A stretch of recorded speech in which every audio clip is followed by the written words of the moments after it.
నమస్తే, welcome to gossips garage. చట్టం తన పని తాను చేసుకుపోతుంది. చట్టం ఎవరికీ చుట్టం కాదు. చాలాసార్లు ఇలాంటి డైలాగులు వినే ఉంటారు. కానీ చట్టాన్ని ఎవరు టచ్ చేయలేరు అన్న డైలాగ్ ఇక వినాల్సి ఉంటుంది. ఎవరు పడితే వారు, ఎప్పుడు పడితే అప్పుడు, ఎలా తోస్తే అలా ఎడాపెడా నిర్ణయాలు తీసుకోకుండా ఓ చట్టాన్ని తయారు చేయాలని భావిస్తున్నారు ముఖ్యమంత్రి చంద్రబాబు.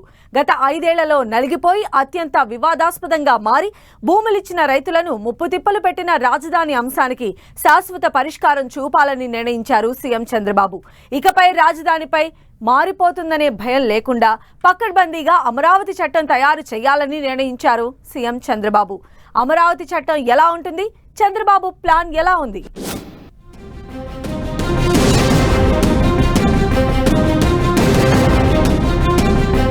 తన మానస పుత్రిక రాజధాని అమరావతి నిర్మాణంపై ముఖ్యమంత్రి చంద్రబాబు పకడ్బందీగా అడుగులు వేస్తున్నారు.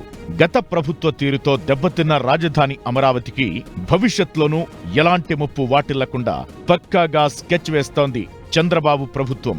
ఇప్పటికే సిఆర్డీఏ చట్టంతో రాజధాని ప్రణాళికలను సమర్థంగా తయారు చేసిన ప్రభుత్వం రాజధాని తరలింపు అనే ఆలోచన భవిష్యత్లో కూడా ఎవరికి రాకుండా ఉండేలా రాష్ట్రానికి అమరావతి ఒక్కటే ఏకైక రాజధానిగా ఉండేలా చట్టం తేవాలని భావిస్తున్నారు. ఢిల్లీ టూర్లో ఉన్న చంద్రబాబు ప్రధాని మోదీతో ఇప్పటికే తన ఆలోచనలు పంచుకున్నట్లు సమాచారం. ప్రధాని మోదీ శంకుస్థాపన చేసిన అమరావతి దశ దిశ మారాలంటే అమరావతి చట్టం చేయడం ఒక్కటే మార్గమని భావిస్తున్నారు చంద్రబాబు.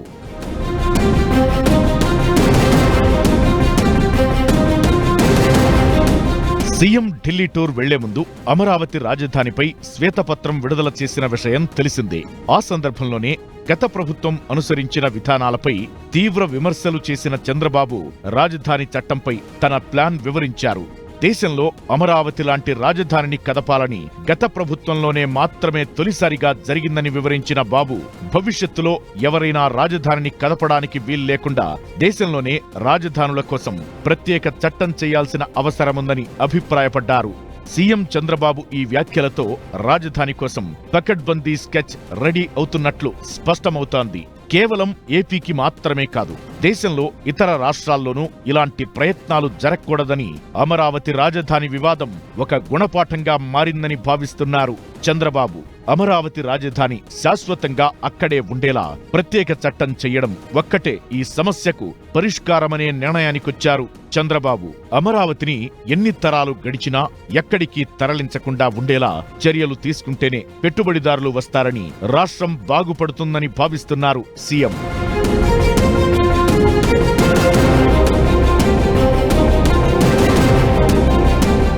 గత ప్రభుత్వం 3 రాజధానులు అంటూ అమరావతిని గాలికుదిలేయడం వల్ల 2019కి ముందు అమరావతిలో స్థాపించాల్సిన పరిశ్రమలు వెనక్కి వెళ్లిపోయాయి. దీంతో అమరావతితో పాటు రాష్ట్రం కూడా అభివృద్ధిలో వెనకబడిందనే అభిప్రాయముంది. అమరావతి రాజధాని పనులు కొనసాగించి ఉంటే ఇప్పటికే ప్రపంచ స్థాయి నగరంగా అభివృద్ధి చెందేది. 5 ఏళ్ల పాటు రాజధాని పనులు పెండింగ్లో పడిపోవడంతో పెట్టుబడులు పెట్టేవారు కూడా అమరావతిని విడిచి వెళ్లిపోయారని ప్రభుత్వం చెబుతోంది. ఇక ఇప్పుడు చంద్రబాబు ఇచ్చే భరోసాతో ఆయా సంస్థలు మళ్లీ వద్దామనుకున్నా భవిష్యత్తులో అమరావతిపై ఎలాంటి వివాదం తలెత్తకుండా అమరావతి మాత్రమే రాజధానిగా ఉంటుందని, వారికి అభయమిచ్చేలా చట్టం చేయాలని భావిస్తున్నారు చంద్రబాబు. మరోవైపు వైసీపీ నేతలు ఇప్పటికీ అమరావతిని వ్యతిరేకిస్తుండటం వల్ల ప్రభుత్వం మరింత జాగ్రత్తలు తీసుకోవాలని భావిస్తోంది. రాజధాని లేని రాష్ట్రంగా మిగిలిపోయిందనే కారణంతోనే ప్రజలు తమను తిరస్కరించారన్న విషయాన్ని గ్రహించని వైసీపీ నేతలు ఇప్పటికీ 3 రాజధానులకు అనుకూలంగా ప్రకటనలు చేయడం రాజధాని వాసులతో పాటు చంద్రబాబును ఆందోళనకు గురిచేస్తోంది. వైసీపీ సీనియర్ నేత బొత్స, మాజీ మంత్రి ఆదిమూలపు సురేష్ వంటి వారు అమరావతి వ్యతిరేక ప్రకటనలు చేస్తున్నారు. ఇప్పటికీ వైసీపీ స్టాండ్ మారనందున రాజధాని చట్టంతోనే అమరావతికి రక్షణ కల్పించాలని గట్టి నిర్ణయం తీసుకునేలా చంద్రబాబు పావులు కదుపుతున్నారు.